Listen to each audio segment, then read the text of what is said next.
अस्सलाम वालेकुम। मैं हूं आपका एस्ट्रोलॉजर सलीम समी। आज फिर किसी नए टॉपिक पे आपसे बात करेंगे।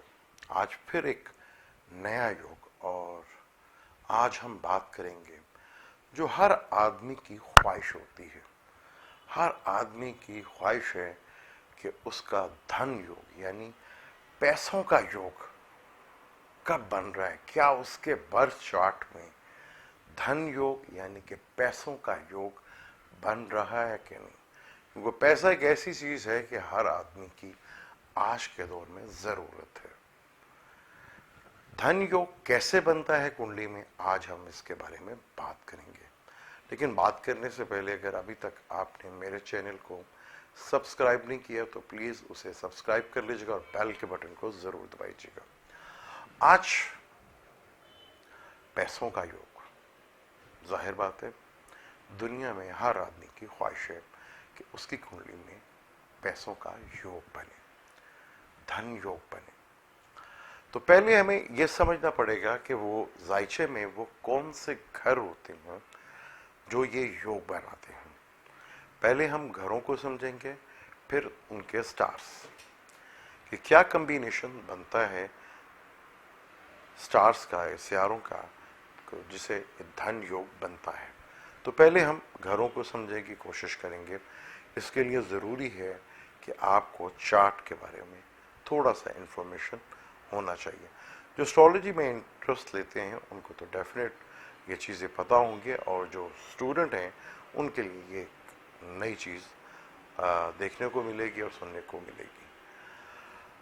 धन योग के लिए 5 घरों को बहुत ही ज़्यादा इम्पोर्टेंट माना गया है। सबसे ज़्यादा अहमियत तो लगन की होती है कि लगन आप खुद, क्योंकि अगर धन आना है भाई किसके पास आना है, यानी कि मेरे पास ही आना है, तो पहले लगन की बहुत ज़्यादा अहमियत होती है। बर्थ चार्ट में हमेशा लगन की बहुत ज़्यादा अहमियत मानी गई है। लगन बहुत इम्पोर्टेंट होता है। अब धन योग में दूसरा घर जो आपका एसेट का घर है, आपके पैसों का घर है, आपके जमा पूंजी का घर है कि आपके पास कितना पैसा है या कितना सोर्स है आपका पैसों का, वो दूसरे घर से लिया जाता है। दूसरा घर बोलने का भी है, खाने का भी है, फैमिली का भी है। उसके बाद पांचवा घर जो आपकी एजुकेशन का घर भी होता है, औलाद भी होती है। पांचवा घर भी धन योग में देखा जाता है। पांचवा घर भी धन योग बनाता है, पांचवे का मालिक भी। पांचवा घर इन्वॉल्व होता है, और 9वां घर जो आपका एक्स्ट्रा अकल का घर भी है, लक का घर भी है, और हायर एजुकेशन का घर भी है। और उसके बाद 11वां घर जो आपका इनकम का घर है। ये 5 ज़ोडिक्स जो आपके बनेंगे जायचे में, ये बड़ी इंपॉर्टेंट होती है। 11वां घर आपकी सोशल इनकम। कुंडली में ये 5 घर बड़े इंपॉर्टेंट होते हैं। पहला, दूसरा, 5वां, 9वां और 11वां। इन घरों को धन योग कहा जाता है। अब इनके मालिक आपस में एक दूसरे को देखते हों या एक दूसरे के घर में हों। जैसे फर्ज कर लें कि दूसरे का मालिक बुर्ज हमल का सौर है और 5वें घर का मालिक शम्स है, ये एक दूसरे को देखते हों तब भी धन योग बनेगा।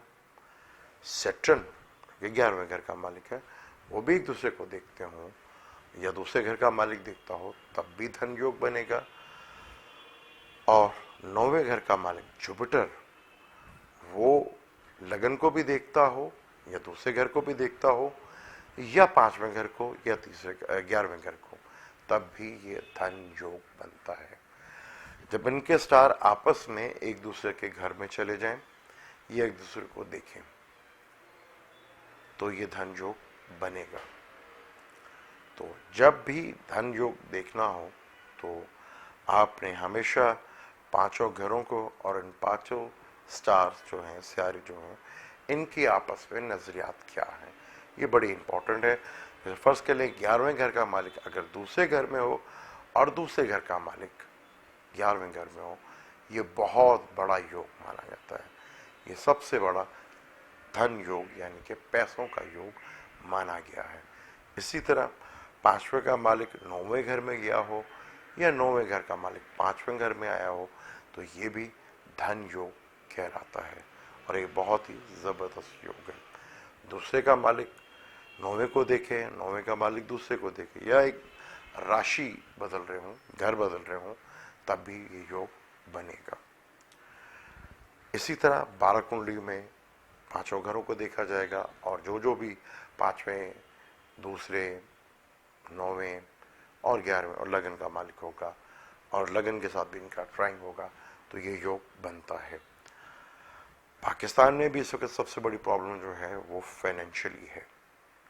पाकिस्तान को भी बहुत सख्त ज़रूरत है पैसों की और पाकिस्तानी आवाम को भी, जो बिज़नेस से रिलेटेड है, जो आवाम है, क्योंकि बिज़नेस होगा तो पाकिस्तान में खुशहाली आएगी। एक खुशखबरी तो मैं आपको दे दूं कि सैटर्न जो है वो 20 जनवरी को अपने ही घर में आ रहा है कैप्रिकॉर्न में और ये 5 साल तक रहेगा, क्योंकि एक्वेरियस भी उसका अपना ही घर है। 10वां घर बिजनेस का घर भी होता है, बिजनेस का मालिक अपने घर में आ रहा है और वो 11वें घर का भी मालिक है।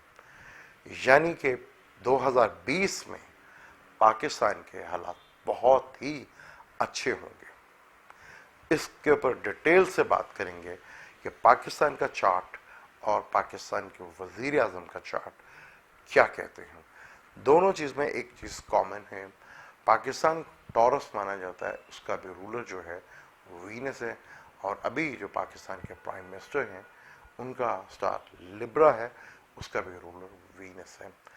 धन योग पे बात की, आगे हम बात करेंगे पाकिस्तान के चार्ट के ऊपर और पाकिस्तान के वजीर आजम के चार्ट के ऊपर कि किस दिशा में पैदा हुए और अब कौन सी दिशा चल रही है और किस घर का पीरियड उनके ऊपर चल रहा है।